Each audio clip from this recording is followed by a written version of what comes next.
सब्बपापस्स अकरणम् कुशलस्स उपसम्पदा सचित्त पर्योदपनम् एतं बुद्धानं शासनम्।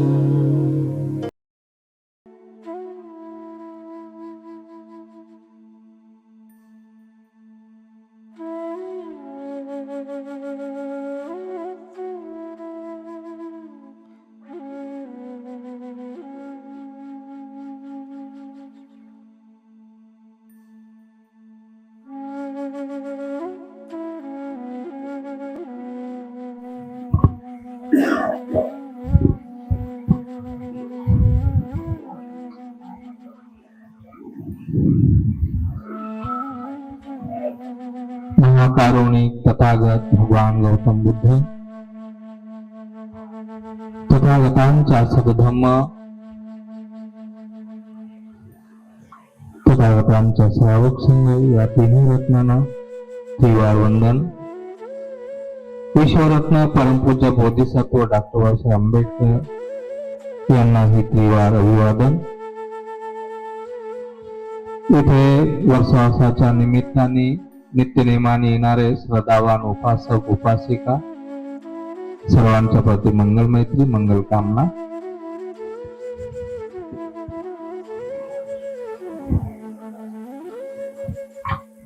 अप्पमतो अयं गंधो यायं तगर चंदनी योच शीलवंत गंधो याति देवीसी उत्तमो।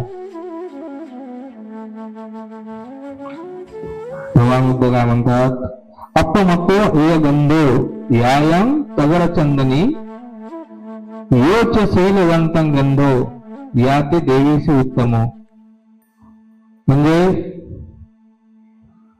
चंदन तगर कमल इत्यादींची जी गंध आहे ती अल्पमात्रच पसरतो,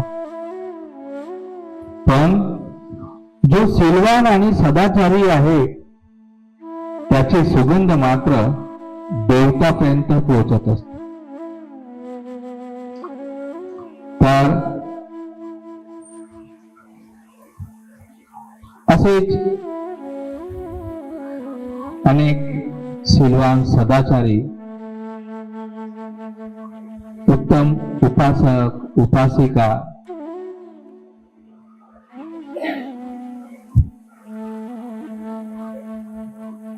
या धम्मामध्ये होऊन गेले आहेत होतील।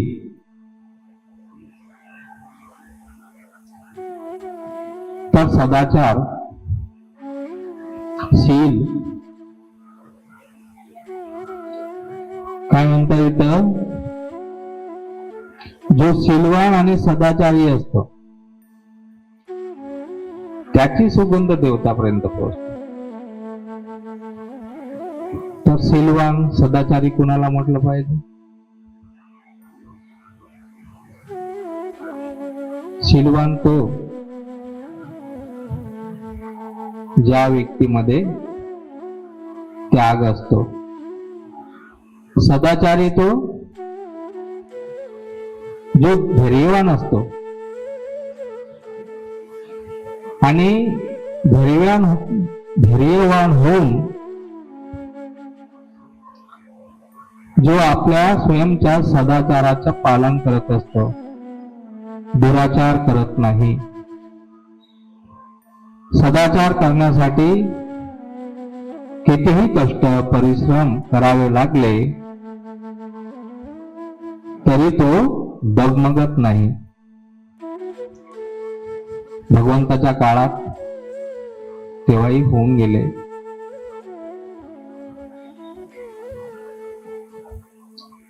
आताही आहेत, भविष्यातही होतील। जे जे लोक धम्माच्या संपर्कात येतात ते निश्चितच शील सदाचाराकडेच वळत असतात, शील सदाचाराचे पालन करण्याचा प्रयत्न करत असतात। म्हणून माणसाला शील सदाचाराची गरज आहे, धम्माची गरज आहे. जिथे धम्म असेल तिथे शील सदाचार आहेत. म्हणून आपण सर्वांनी शीलवान धर्मवान होण्याचा आपण नित्यनेमाने प्रयत्न करत असतो. पण आणि जे प्रयत्न करतात ते पुण्यवान आहेत. जे प्रयत्न करतात ते निश्चितच पुण्यवान आहेत. पण आमच्याच काही बंधू किंवा भगिनी जे या धम्मापासून शीलापासून सदाचारापासून दूर आहेत, त्यांच्यावर आपण काय केली पाहिजे? करुणा केली पाहिजे आणि त्यांनाही आपल्या सोबत असंच रोज बुद्धविहारात घेऊन येण्याचा प्रयत्न केला पाहिजे. प्रयत्नाला यश आहे असं म्हणतात.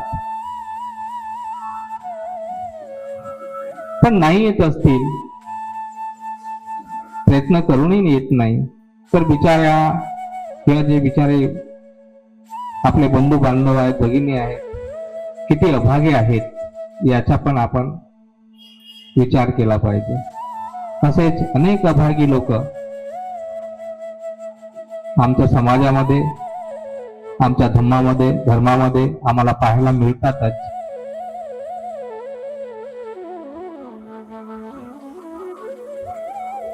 इथे सर्वात जास्त पाहायला मिळते काय? तर आज आपण अनेक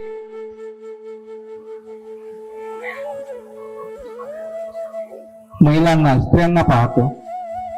आज आपण थोडासा महिलांवरती, स्त्रियांवरतीच, कारण की महिलांमध्ये पाहायला धम्म दिसत आहे, त्यागही दिसत आहे, सदाचारही दिसत आहे आणि धैर्य दिसत आहे. तेवढा पुरुषामध्ये पाहायला मिळत नाही. म्हणून पुरुषांपेक्षा महिला जास्त शीलवान आहेत, सदाचारी आहेत आणि धैर्यवानही राहतात त्या. पण हल्ली इकडे या युगात भौतिक सुखाची खूप रेलचेल चाललेली आहे आणि त्यामध्ये विशेष करून ज्या महिला, स्त्रिया आहेत त्या धम्मापासून दूर आहेत, शीलापासून दूर आहेत, सदाचारापासून दूर आहेत, चांगल्या विचारापासून दूर आहेत. आपल्यासाठी ज्या लोकांनी कष्ट घेतले, आपल्यासाठी ज्या लोकांनी प्रयत्न केले, अनेक प्रकारचा त्याग केला, अशा महापुरुषांच्या, अशा माऊल्यांच्या दिवसांदिवस विसर पडत चाललेला आहे. आज आपण पाहतोय की आपण शहरात फिरायला निघलो तर अनेक सौंदर्यवती, लावण्यवती स्त्री महिला आपल्याला पाहायला दिसतात. त्यामध्ये पुन्हा दागिने, महागडे कपडे आणि त्यामध्ये ही स्पर्धा,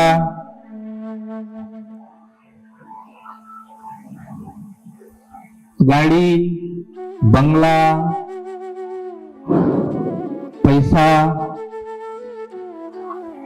यामध्ये अहंकार वाढलेला आहे.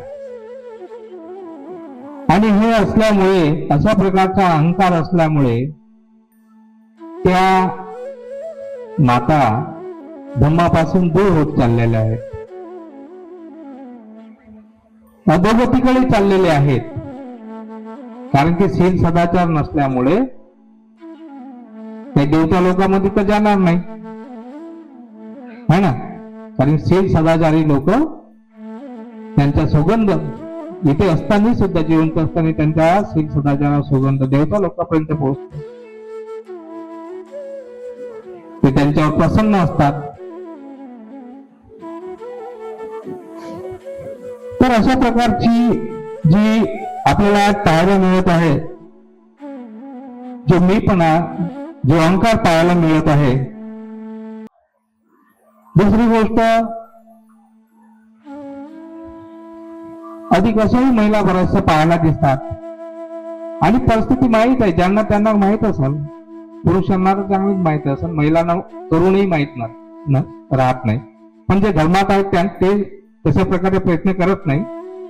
पण ज्यांच्याकडे धर्मच नाही आहे तर ते काय करतात, आपल्या पतींवरती रुबाब चालवतात. मीच घराची मालकीण आहे, मग ते सासू सासरे जरी असतील त्यांचा सुद्धा मान सन्मान करत नाही. पतीवर हुकूम चालवतात, रोग चालवतात.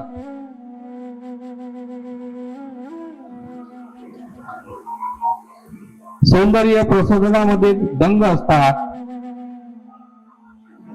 आमोद प्रमोदामध्ये रममान असतात. पण आणि असं असल्यामुळे त्यांच्यामध्ये हे पाहिजे, ते पाहिजे, पाहिजेची हाव असते. आणि त्यागापासून ते कोसो दूर असतात. कारण की जो व्यक्ती शीलाचे पालन करते त्यामध्ये त्याग सुद्धा असते. वाईट गोष्टीचा त्याग करतात, चांगल्या गोष्टीचा स्वीकार करतात. तर त्यांच्यामध्ये त्याग सुद्धा पाहायला दिसत नाही. अहंकार खूप असते, पण सहनशक्ती राहत नाही, धैर्य राहत नाही. छोट्या छोट्या गोष्टींनी चिडतात, उत्तेजित होतात, क्रंदन करतात, भांडण करतात. धैर्य राहत नाही, संयम राहत नाही. बरोबर आहे का? हा, तर या गोष्टी आहेत. आणि त्यांच्यामध्ये सदाचाराचा तर अभावच असते. कारण की त्यांच्यामध्ये कठोरता जास्त असते, रुबाब जास्त असते त्यांच्यामध्ये. आणि त्यामुळे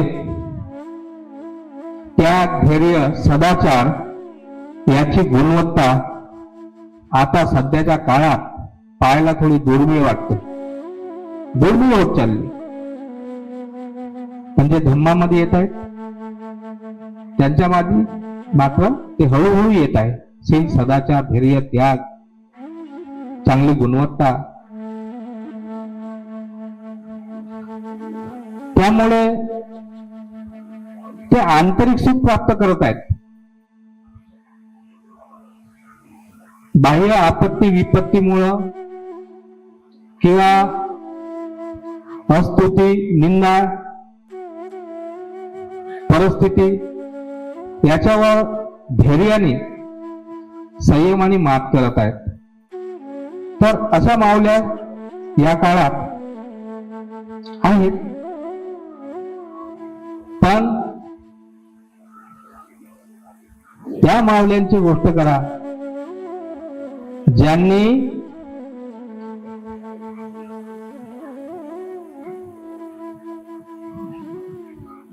सर्वसामान्याच्या, मनुष्य मात्रांच्या हितासुखाकरिता ज्यांनी आपल्या सर्वस्वाचा त्याग केला, त्या माता किती धन्य असतील.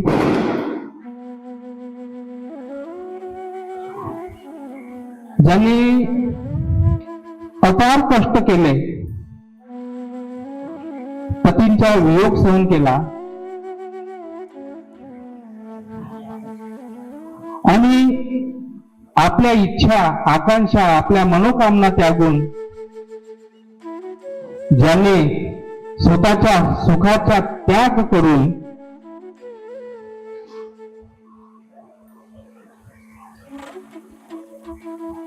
ज्यांनी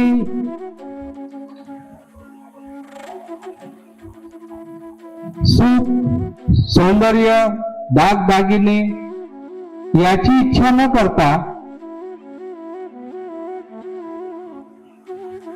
माझ्यामुळं माझा पती कसा सुखी होईल आणि माझ्या पतीमुळं माझा समाज कसा सुखी होईल, माझा देश कसा सुखी होईल, अशी ज्या माऊल्यांनी कामना केली आणि अहोरात्र कष्ट करून, त्याग करून, उपाशी राहून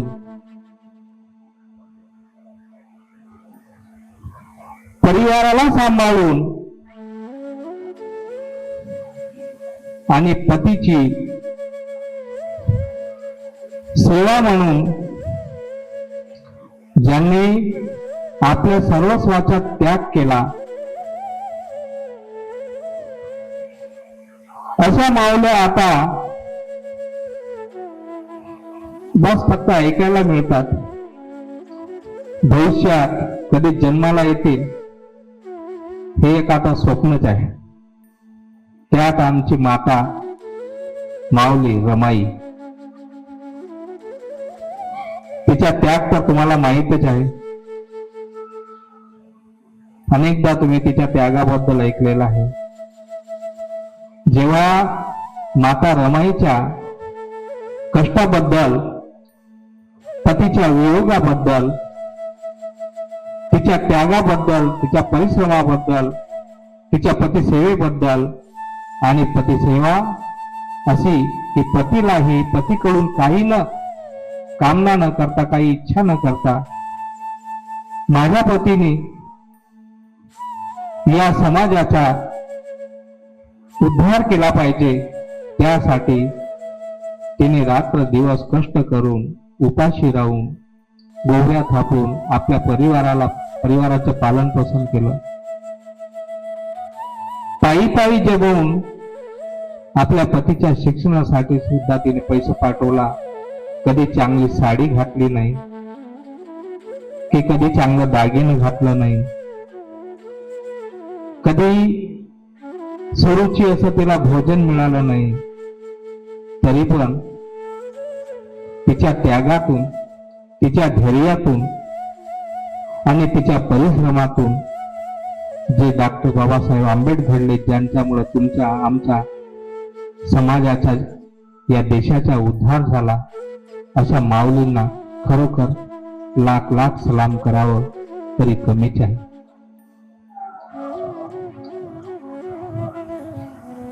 अशीच आमची माता रमाई, तसेच माता यशोधरा. बघा, ही माता रमाई सुद्धा एका बोधिसत्वाची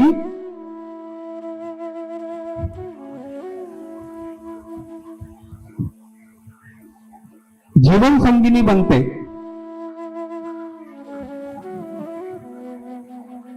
माता रमाई एका बोधिसत्वाची जीवन संगिनी बनते आणि जीवन संगिनी बनून एका योगिनीचे जीवन जगते. आणि खरंच ती मरेपर्यंत एका योगिनीचे जीवन जगली. ते एकदा माता बिमार असताना तिला क्षयरोगाने पछाडलेलं होतं. तेव्हा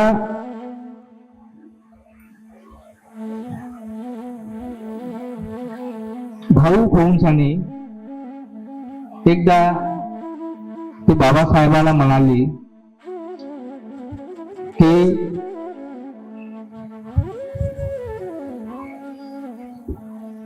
माझ्याकडे थोडं लक्ष द्या, मी बिमार आहे. तेव्हा बघा, बाबासाहेबांनी तिला काय म्हटलं, रमा तू एक बिमार आहेस, इथे संपूर्ण समाज बिमार आहे. तुझी ही बिमारी कदाचित सुधरू सुद्धा शकते, पण ही जन्मानं आलेली ही बिमारी ही मला दुरुस्त करायची आहे. रमा, असं समजू नको की मला तुझी काळजी नाही. मला तुझी काळजी आहे. सोबत मला समाजाची सुद्धा काळजी आहे. तू माझ्यासाठी जो त्याग केलाय, जे परिश्रम केला आहेस, त्याची मला जाण आहे. तेव्हा माता रमाईनी बाबासाहेबाला काय म्हटलं की हे माझे 9 कोटी लेकरं आहेत, तुम्ही यांच्याकडे लक्ष द्या. जे मी त्याग केला आहे, जे तुम्ही त्याग केला आहे, त्याचं सोनं होऊ द्या. आणि त्यानंतर बाबासाहेबांकडून त्यांनी कधीच कसल्या प्रकारची अपेक्षा केली नाही. आता पाहायला मिळेल का तसं? कधी एक दिवस घरी जर आला नाही किंवा ड्युटीवर न यायला 1 तास जरी झाला नाही, तरी त्याची बायको 10 वेळा त्याला फोन लावते. कुठं थांबले, काय करतायत, अशा प्रकारे. कशासाठी? त्यांच्यामध्ये स्वार्थ भावना, त्याग भावना नाहीये. प्रेम आहे, पण ते प्रेम नाहीये. जिथे त्याग आहे ना, तिथेच खरं प्रेम आहे.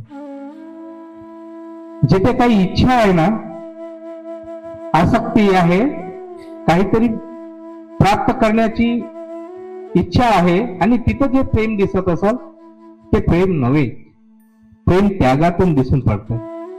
आणि असा त्याग माझ्या माता माऊली रमाईमध्ये होता. तर ती बोधिसत्वांची जी जीवनसंगिनी असतात ना, त्यांच्याकडे अशाच प्रकारची ते एका जन्मातून त्या सोबत.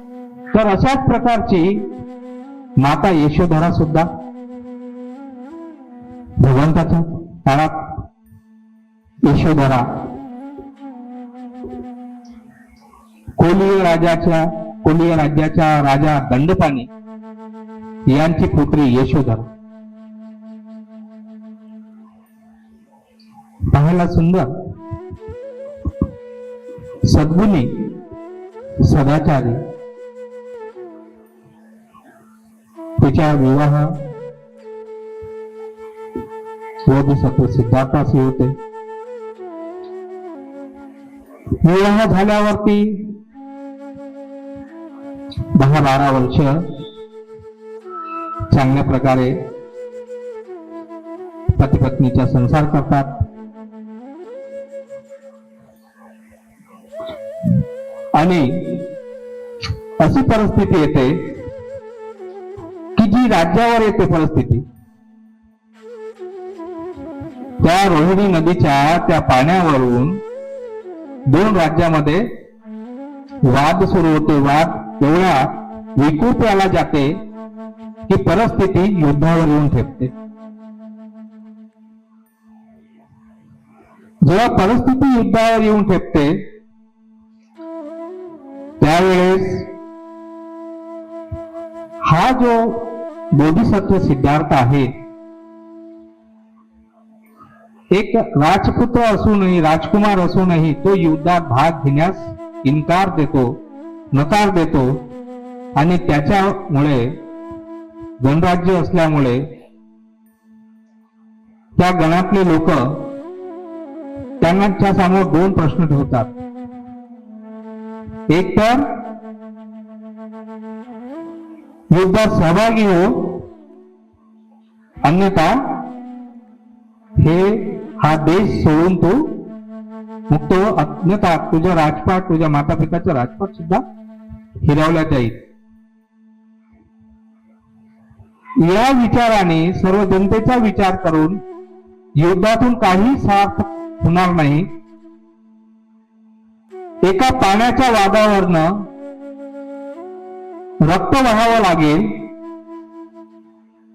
तर पाण्यापेक्षा रक्ताची किंमत काही कमी नाही आहे, रक्तापेक्षा पाण्याची किंमत जास्त नाही आहे. या विचारातून त्यांनी युद्धात भाग न घेण्याचा तो त्याचा निश्चय ठाम ठेवला. पण राज्य सोडून जाण्याचा निश्चय मात्र त्यांनी निश्चितच केला, कारण की माता पिता आणि प्रजेच्या प्रती असलेली त्यांच्या मनामध्ये जी करुणा होती. कारण की बोधिसत्वामध्ये करुणा असतेच, जसे डॉक्टर बाबासाहेब आंबेडकरांमध्ये करुणा होती. जीवनावती म्हणून स्वतःचा स्वार्थ बघितला नाही, समाजाचे हित बघितलं. त्याच प्रकारे सिद्धार्थ राजकुमाराने सुद्धा स्वतःचे हित नाही तर प्रजेचे हित बघितलं आणि त्याने निश्चय केला गृहत्याग करण्याचा. आणि सिद्धार्थाने गृहत्याग केला.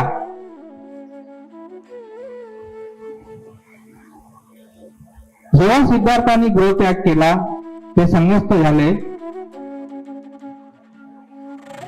तेव्हापासनं राजकुमाराची ही जीवन संगिनी, त्यावेळेस त्याला बघा छोटासा बाळही होता, 1 दिवसाचा बाळ, आणि 1 दिवसाच्या बाळाची बाळंत झालेली ती माता आणि पतीचा वियोग होईल का सहन? आणि लोक म्हणतात काही, किंवा कधी कधी आपण ऐकतो की ते रात्रला ती झोपली असताना घर सोडून गेले. तसाच ते झालं नाही. त्यांनी यशोधरासोबत विचार विनिमय केला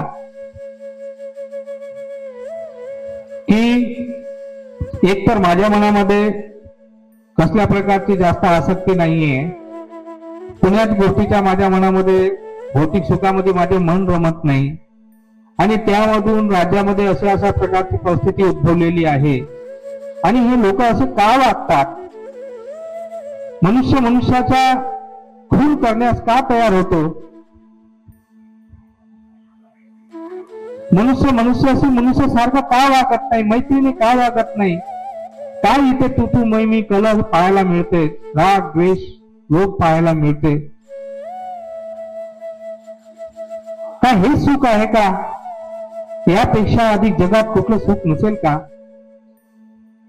म्हणून जगात कोणी दुःखी राहू नये म्हणून त्या सत्याच्या, त्या सुखाचा मी शोध घेण्यासाठी यशोधरे मी गृहत्याग करतो आहे. तेव्हा तू काय म्हणतेस? तेव्हा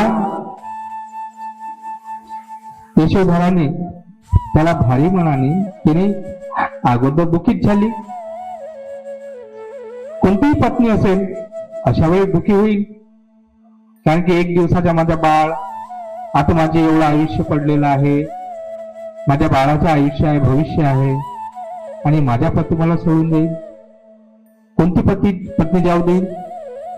पण ते म्हणाले तुम्ही जो निश्चय केलेला आहे तो उचितच असेल.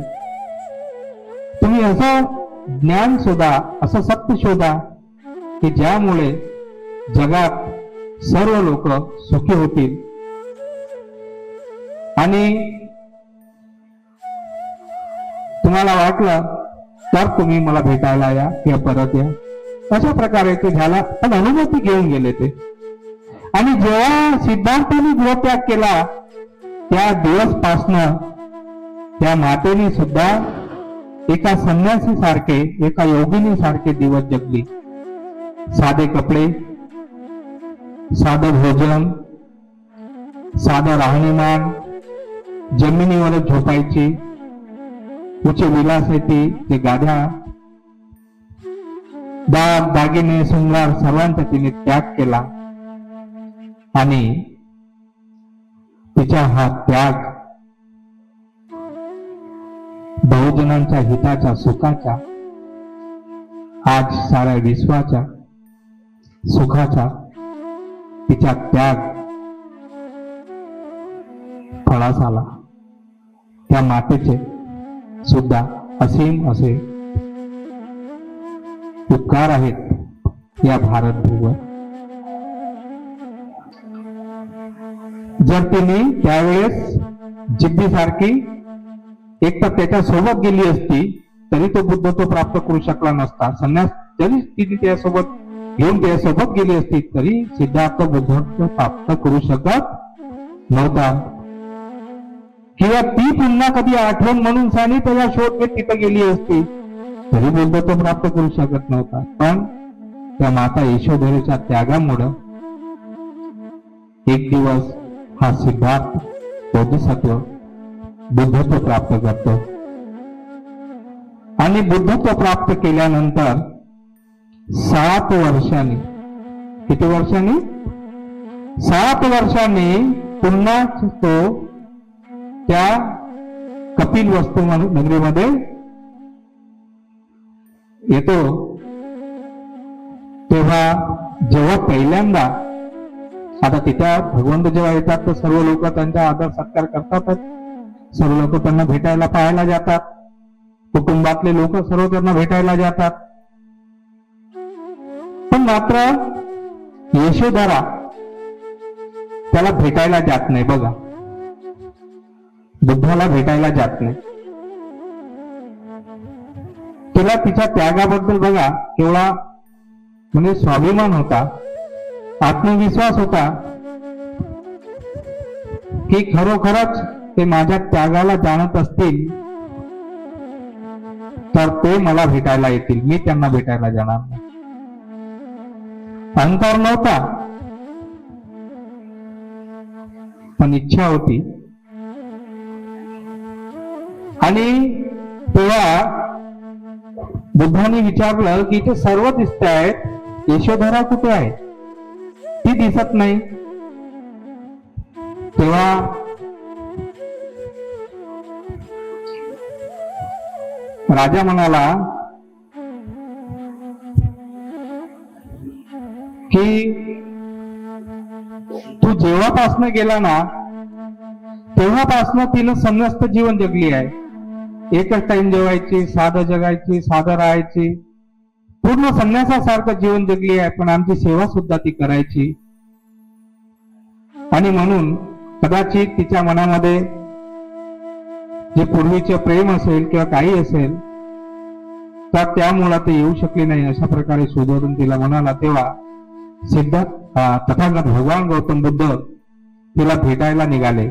तेव्हा त्यांनी आपल्या सोबत त्यांचे जे 2 अग्र श्रावक होते, ज्याला सेनापती सुद्धा म्हणायचे, महामोगलायन आणि सारीपुत्र, यांना घेऊन ते तिच्या महालात गेले, तिच्या शयन कक्षात गेले.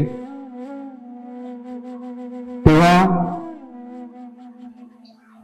त्यांनी सारीपुत्र आणि महामोगलायन यांना सांगितलं की बघा, जर यशोदेवाने मला स्पर्श जरी केला तर तुम्ही तुमच्या मनामध्ये शंका येऊ देऊ नका, कारण की मी तर तुम्हाला माहित आहे मी जीवनमुक्त आहे, पण ती अजून जीवनमुक्त नाही. आणि म्हणून तिने जर माझी भेट घेतली, तिने जर मला स्पर्श जरी केला तर तुम्ही तिला अडवू नका. आणि जेव्हा मग सिद्धार्थ तथागत भगवान गौतम बुद्ध तिला भेटायला गेले तर भगवंताला पाहून तिने भगवंताला आलिंगन नाही दिलं, त्यांच्या पायावर डोकं ठेवलं आणि आपल्या अश्रूंनी त्यांचे पाय धुतले. बघा, तिने आपल्या अश्रूंनी पाय धुतले.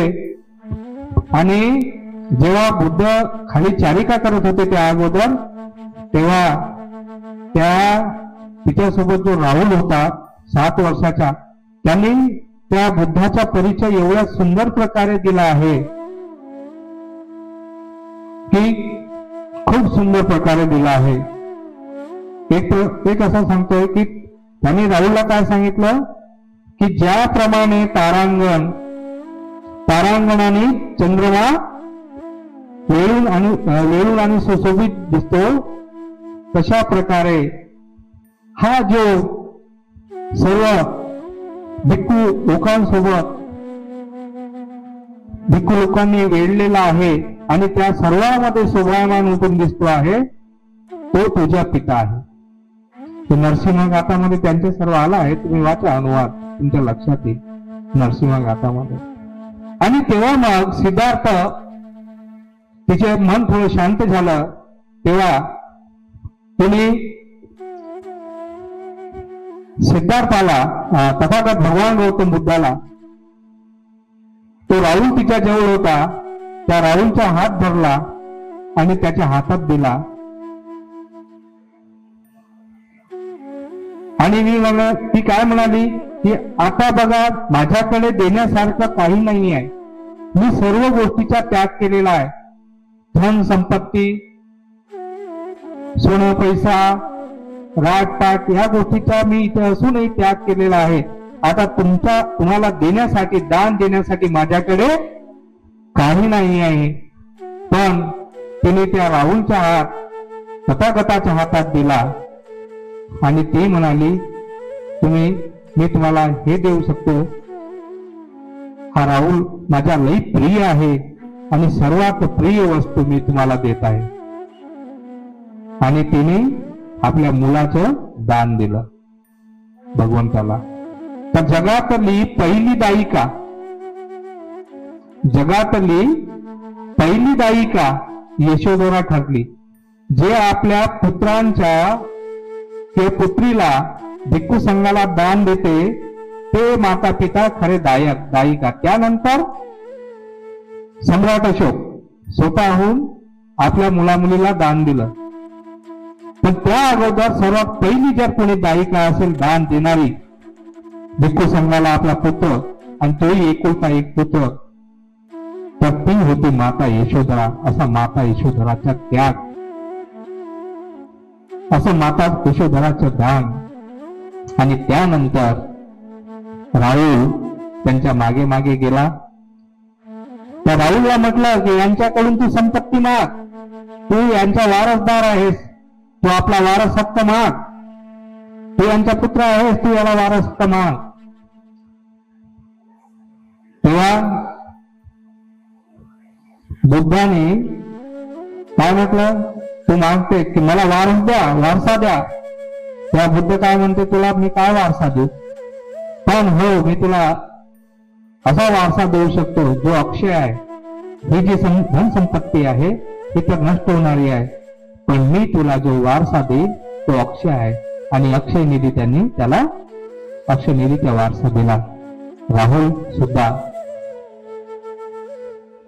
काही कालांतराने अरंत झाला. त्याच प्रकारे शुभोधन राजाच्या मृत्यूनंतर महाप्रजापती गौतमी आणि यशोधरा सुद्धा भिक्खुनी संघामध्ये प्रवर्जित झाली. प्रवर्जित झाल्यानंतर त्यांचे नाव कात्यायनी, महाकात्यायनी म्हणून छाने असं तिचं नाव पडलं.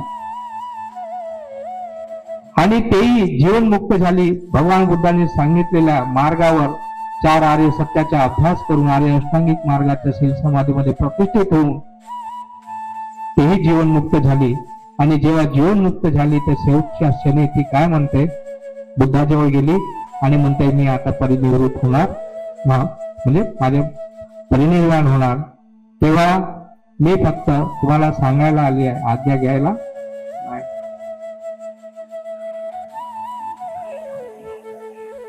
तर अशा प्रकारे तिने सुद्धा एका बोधिसत्वाच्या सोबत येऊन ती अजरामर झाली. त्याचप्रमाणे आमची माता रमाई सुद्धा एका बोधिसत्वाची जीवन संगिनी म्हणून ते सुद्धा अजरामर झाली. जोपर्यंत बुद्ध नाव राहील तोपर्यंत यशोधरेचे नाव राहील, जोपर्यंत बाबासाहेबाचं नाव राहील या भूतलावर तोपर्यंत माता रमाईचे नाव राहील. ते कशामुळं? शील सदाचारामुळं. शील सदाचाराचं जीवन जगल्यामुळे, त्याग आणि वृत्ती असल्यामुळं, धैर्य आणि संयमानं जगल्यामुळं ते लोक अशा प्रकारे एका बोधिसत्वाच्या खऱ्या अर्धांगिनी जीवनसंगिनी झाल्या. आणि त्यांना त्यांच्या मार्गातून डिगवलं नाही, तर तो मार्ग प्रस्त करण्यासाठी त्यांनी त्यांना काय केलं, पुश केला, आधार दिला. आणि त्यांचा आधारच बोधिसत्वाला बुद्धत्व बनण्यास कारणीभूत ठरला. त्याचप्रमाणे या भारताचे नाही तर विश्वाचे रत्न बनण्यासाठी माता रमाईचा आधार हा कारणीभूत ठरला. आपणही तिच्याकडून काहीतरी, या दोन्ही मातेकडून आपणही काहीतरी शिक्षा प्राप्त केली पाहिजे, काहीतरी बोध घेतला पाहिजे. आणि त्यांचे गुण आपल्या जीवनात उतरवून आपण हे सर्व माता बहिणींनी अशा प्रकारे आपला आपल्या परिवाराचा तरी उद्धार केला पाहिजे. आपल्या समाजामध्ये एक आदर्श महिला म्हणून सनी आपण आपलं अस्तित्व बनवलं पाहिजे. तुम्ही बनवाल अशा प्रकारची कामना करतो. इथेच थांबतो. भवतु सर्वमंगलम, भवतु सर्वमंगलम, भवतु सर्वमंगलम. थोड़ी मंगलमय सबका मंगल, सबका मंगल, सबका मंगल होए रे. तेरा मंगल, तेरा मंगल, तेरा मंगल होए रे. देश सभी जीवों का मंगल होए रे. जल के थल के और गगन के, जल के थल के और गगन के प्राणी सुखिया हो रे. दसों दिशाओं के सब प्राणी, दसों दिशाओं के सब प्राणी मंगल लाभी हो रे. निर्भय बने सभी, सभी निरामय होए रे. सभी निरापद होए रे. सबका मंगल, सबका मंगल, सबका मंगल होए रे. तेरा मंगल, तेरा मंगल, तेरा मंगल होए रे. दूर हो दूर भावना, देश रहे सब दूर. सबके मन में थी जगे मंगल से भरपूर. सबका मंगल, सबका मंगल, सबका मंगल. भवतु सर्वमंगलम, भवतु सर्वमंगलम, भवतु सर्वमंगलम.